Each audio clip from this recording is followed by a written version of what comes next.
이번 영상에서는 사원 등록 메뉴에 대해 알아보도록 하겠습니다.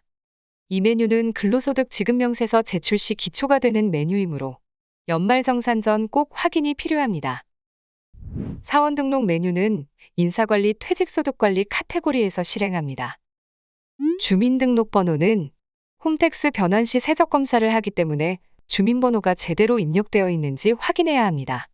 주민등록번호 뒷자리가 별표로 되어 있다면 더보기에 주민번호 별표 사용 설정을 주민번호 별표 사용하남으로 선택하여 주민번호가 제대로 기재되어 있는지 확인합니다.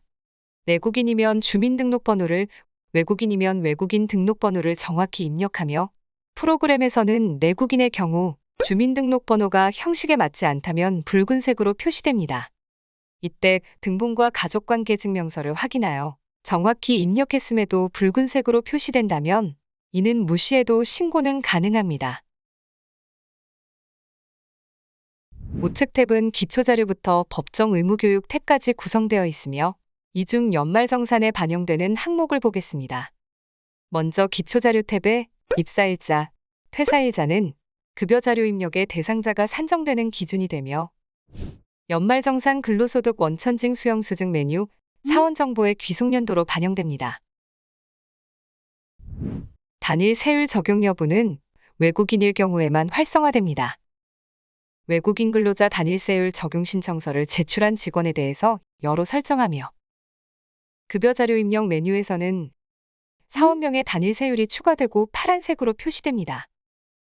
소득세 계산은 비과세를 포함한 급여지급액, 국민연금을 제외한 4대 보험금액, 고용보험 사업자 부담금을 합산한 다음 19% 세율로 계산됩니다.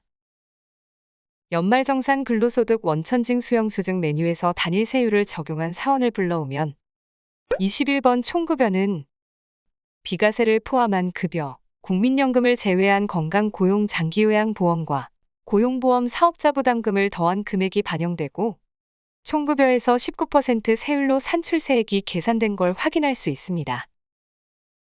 다음 거주지국은 대한민국으로 선택되어 있다면 거주자 여부가 비활성화되고 비거주자인 경우 실제 거주하는 국가를 선택하면 자동으로 거주 구분이 비거주자로 표시됩니다.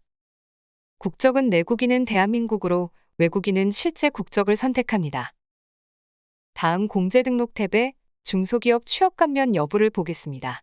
중소기업 취업감면 여부의 설정 항목이 비활성화되어 있을 경우에는 더보기에 중소기업 취업감면 설정을 사용으로 변경하면 활성화됩니다.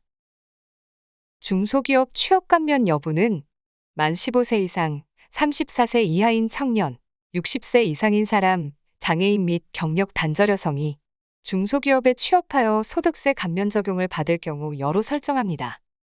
만약 최초 취업 후 중간에 병역 근무를 한 근로자라면 병역 기간을 포함하여 7년이 되는 날까지 소득세 감면을 적용받을 수 있기에 병역 기간을 입력해 이력을 관리할 수 있습니다. 감면 대상자라면 감면 기간과 감면율, 그리고 취업 감면 대상 설정을 선택할 수 있습니다.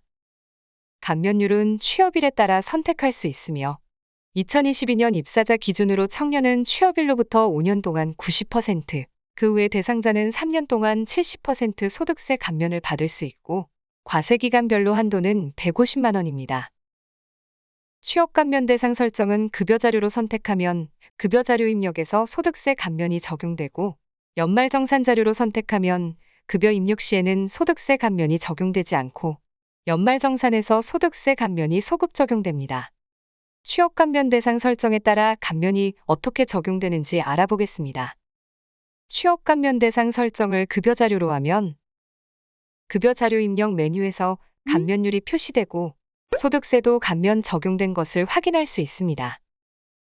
그리고 연말정산 근로소득 원천징 수령수증 메뉴에서 대상자를 불러오면 중소란에 동그라미가 표시되고 급여명색 중소기업 취업 청년 감면 90%의 감면 대상 금액이 반영됩니다. 그 다음 세액 감면 항목에서 총급여 불러오기 버튼으로 중소기업 취업 청년 감면 대상 급여를 적용하면 연말정산 정산명세의 감면세액이 계산되어 반영되고 좌측 중소라는 감면율이 표시됩니다. 다음 연말정산 자료로 선택하면 급여 자료 입력 메뉴를 조회했을 때 감면율은 표시되지 않으며 소득세는 감면 적용되지 않은 근로소득 간이세액표 기준으로 산출됩니다. 그리고 급여 자료 설정과 동일하게 연말정산 근로소득 원천징 수영수증 메뉴에 감면을 적용하면 연말정산 정산명세에 감면세액이 반영되고 중소라는 감면율로 표시되는 걸 확인할 수 있습니다.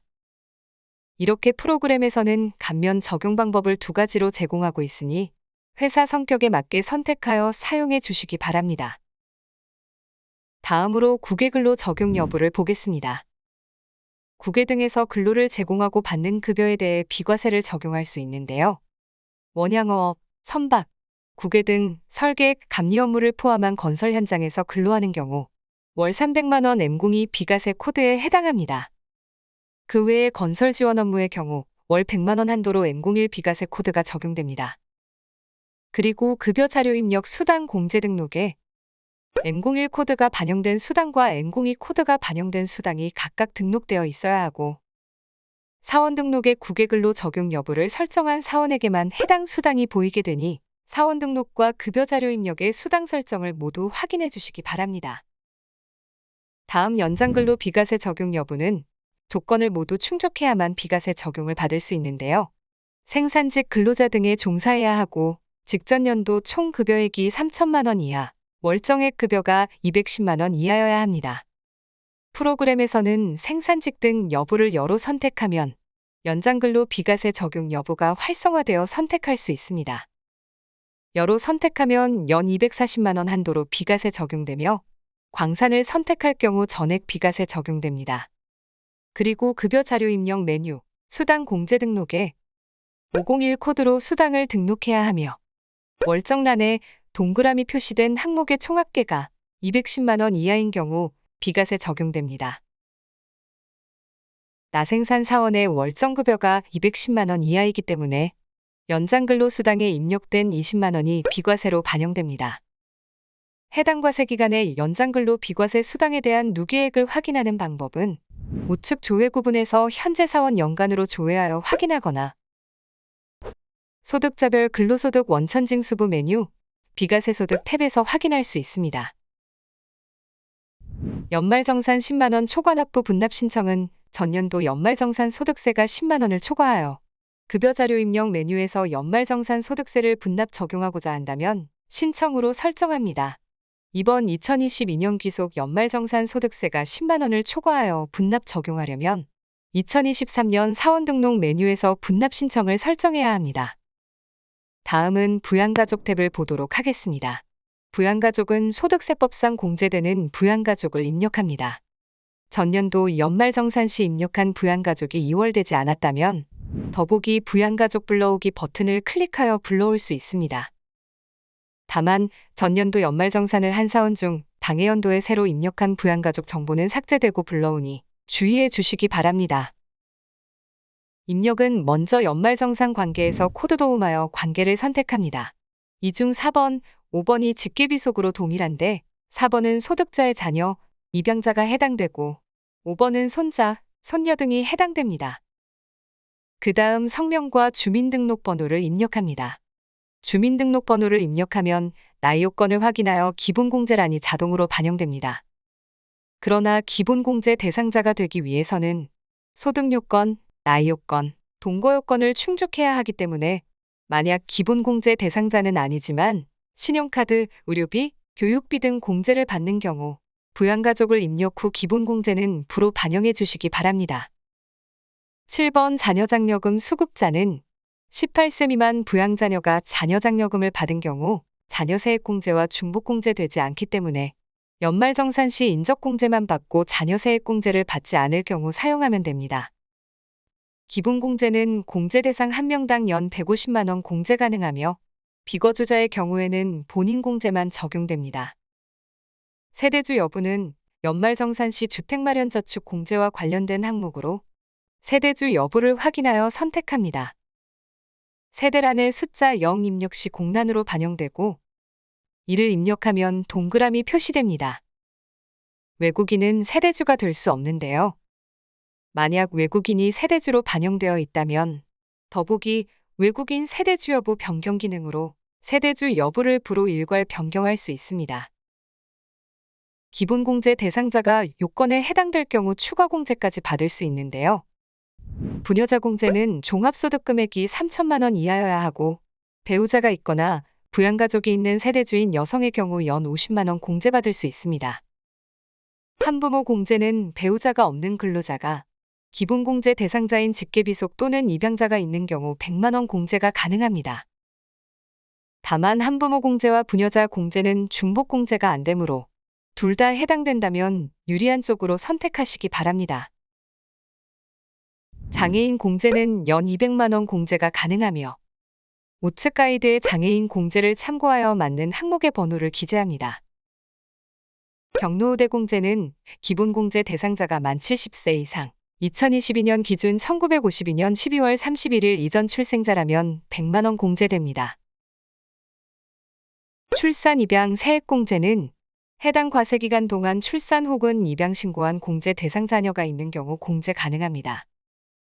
첫째는 30만 원, 둘째는 50만 원, 셋째 이상은 70만 원으로 공제 금액이 다르기 때문에 정확하게 선택하여 입력하면 됩니다. 자녀라는 기본공제 대상자 자녀 중 7세 이상의 자녀에 대해서 1명일 경우에는 15만 원, 2명일 경우에는 30만 원, 3명 이상부터는 30만 원을 초과하는 인원 1명당 30만 원을 더하여 세액공제를 받을 수 있습니다. 자녀 세액공제의 경우 손자, 손녀는 해당되지 않으며 자녀 장려금을 받은 경우에는 공제가 불가능합니다. 부양가족은 사원 등록에서 입력 후 연말정산 근로소득 원천징 수령수증 메뉴로 반영도 가능하지만 반대로 연말정산 근로소득 원천징 수령수증 메뉴에서 입력 후 사원 등록으로 반영할 수 있습니다. 그리고 연말정산 근로소득 원천징 수령수증 메뉴에서 완료나 마감한 경우에는 부양가족 정보가 수정되지 않습니다. 수정이 필요하다면 완료해제 또는 마감해제 후 부양가족 명세를 수정합니다. 마지막으로 인사환경 설정 메뉴, 근로소득 설정 구분에 파견근로 대가 여부와 종교소득자 포함 여부를 보도록 하겠습니다. 기본적으로 부로 설정되어 있지만 파견근로 대가 여부를 여로 설정하면 사원 등록 메뉴, 공제 등록 탭에 외국법인 소속 파견 근로자 여부 항목이 활성화되고 여로 설정하면 근로소득 원천징 수령수증 인쇄 시 파견근로 대가 여부가 여로 반영됩니다. 종교소득자 포함 여부도 동일하게 여로 설정하면 사원 등록 메뉴 기초자료 탭에 종교소득 포함 여부 옵션이 생성되고 여로 설정할 경우 근로소득 원천징 수령수증 인쇄 시 종교 관련 종사자 여부의 여로 반영됩니다. 여기까지 연말정산을 하기 전 사원 등록 메뉴에서 확인해야 하는 중요사항을 알아보았습니다. 감사합니다.